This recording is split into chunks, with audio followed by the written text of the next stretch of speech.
In 1910, a bill was introduced to establish federal control of the manufacture and distribution of narcotic drugs. The Southern Democrats, who were extremely powerful in the Congress then, as they no longer are, but at that time this was the central part of the Democratic Party's political power in the Congress,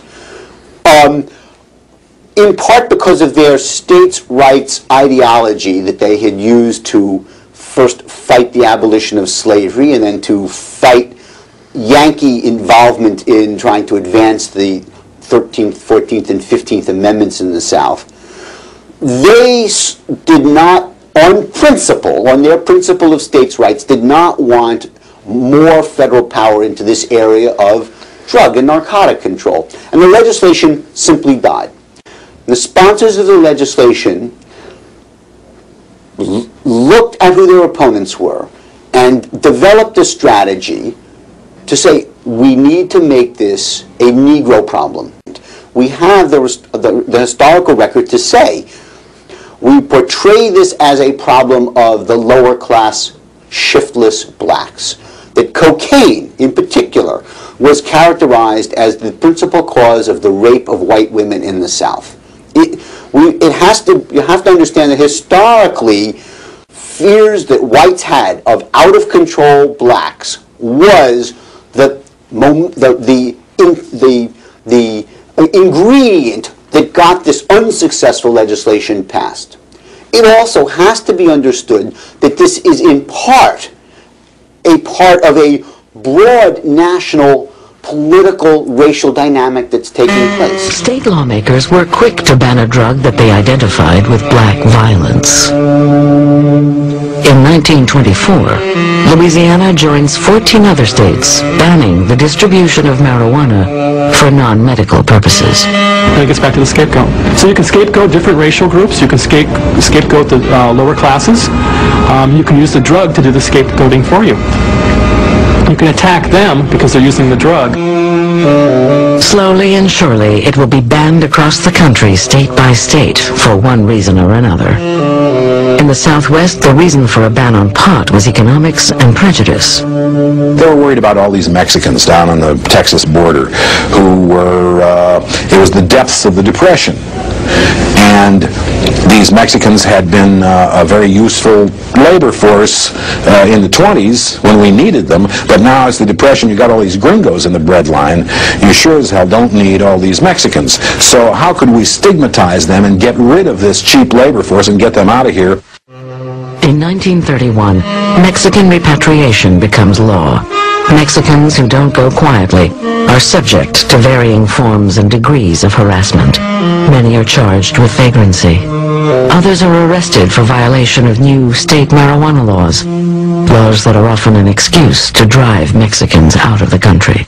The issue is less about the dangers of the drugs and more about politics. Marijuana is entangled in immigration problems. I remember when I interviewed Harry Anslinger about it, he said we weren't having any trouble with it. You could get it in Harlem, he said, and it was not a problem. But the pressure came from the Southwest and the West, where the Mexican immigrants were seen as a unnecessary and dangerous surplus population. And so there was a tremendous campaign to try to push the Mexican immigrants back into Mexico. And marijuana got mixed up in that, because there was no question that they grew marijuana and smoked marijuana. In the end, the southwestern states prevail upon Anslinger to do something. Hesitant as he may have been, the pressure is on for Anslinger to use the power of the federal government to control marijuana. It is important to recognize that the Harrison Act and the way it's being portrayed was part of a white counter-reaction to maintain white privilege economically, socially, politically, in the face of the increased economic and social power that the freed slaves' descendants now had.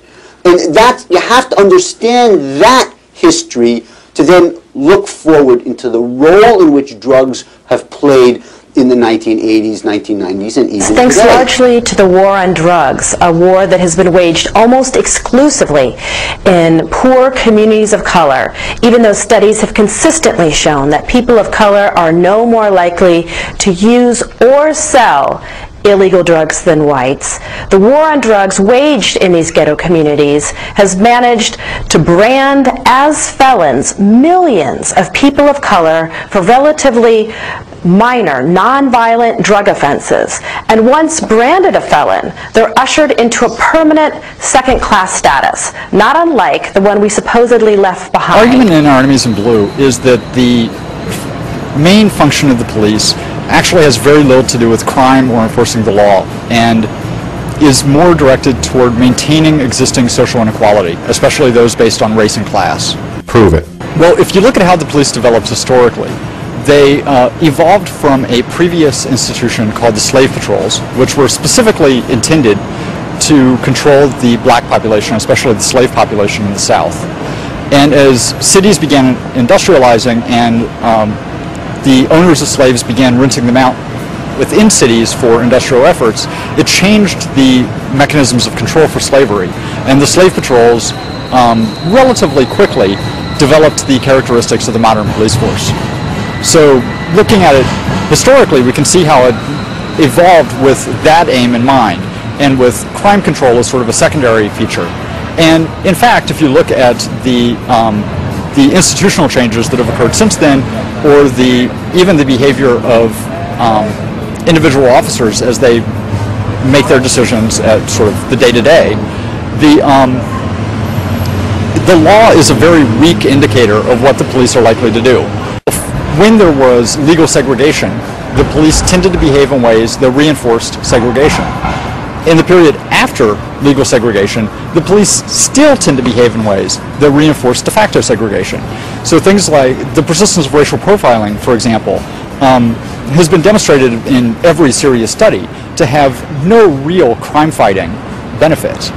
But it has very clear function as far as keeping people of color out of particular areas, keeping them in a subordinate position, keeping them under the surveillance of the criminal justice system, and keeping them sort of occupied by the different aspects of the criminal justice system. First at the level of disproportionate attention to the police, but then getting them in the system so that they're more likely to be arrested, they're more likely to be put in jail, they're more likely to experience the use of force at the hands of the cops. The war on drugs, contrary to popular belief, was not declared in response to rising drug crime. Actually, the war on drugs, the current drug war, was declared in 1982 by President Ronald Reagan at a time when drug crime was actually on the decline.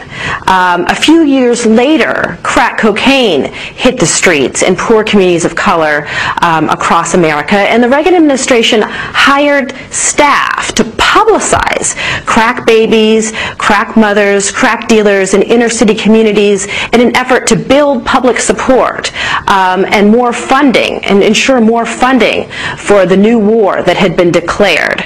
That the U.S. government, and more specifically the CIA, may have been involved in almost a decade of introducing, financing, and distributing drugs, and that the profits from these operations went to fund covert operations in Nicaragua. Men who were working for the CIA's army were responsible for bringing all that cocaine into Los Angeles that sparked the crack epidemic.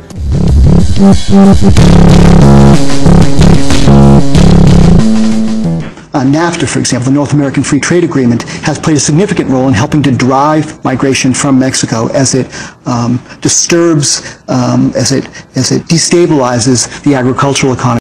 Doris Meissner, who was the head of what was then the U.S. Immigration and Naturalization Service, she testified to Congress in November 1993, trying to persuade them to pass NAFTA, and here's what she said. I'll just read this. It's a quote: "Responding to the likely short to medium-term impacts of NAFTA will require strengthening our enforcement efforts along the border.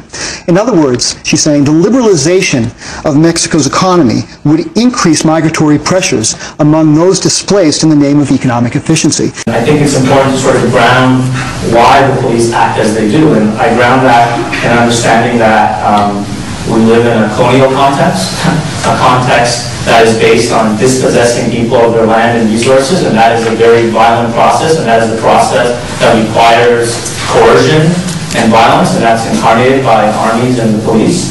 We live in a context of capitalism, which is also based on violence and dispossessing people and keeping people in certain stations and not in others, and the two interact to result in police violence and all of other things. There's a quote by an old French philosopher. You're quoting a lot of people in French today. And I'm paraphrasing here, but it says that the law in its majestic equality treats the rich man and the poor man equally when they steal a loaf of bread or when they sleep under a bridge. But of course, a rich man doesn't need to steal a loaf of bread and sleep under a bridge. And poor people do sometimes. And because of poverty and because of what capitalism and colonialism impose on us, there are reactions, and that becomes criminalized. And I think it's important to recognize that and recognize that the police are a necessary arm of that. They're not some neutral force. So another starting point for me in any discussion about police violence is the necessity of talking about demands, and that it's necessary to talk about abolishing the police, not reforming them, not getting them to do their job.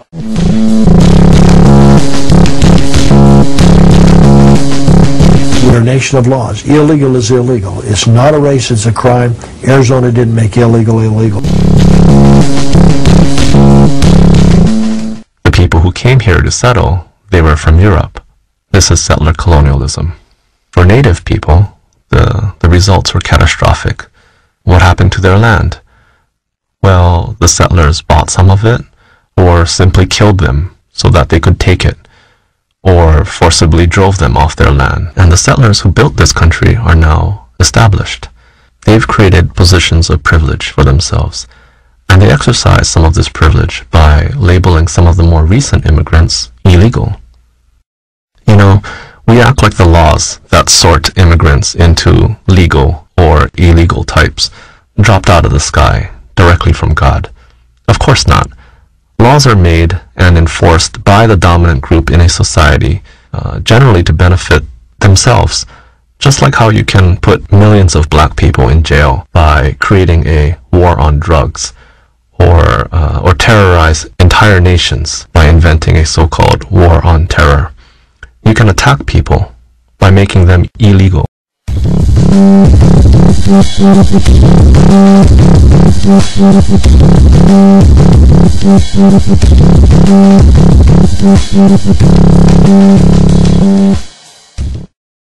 Arizona lawmakers are planning to put more fence along the state's border with Mexico, whether the federal government thinks it's necessary or not.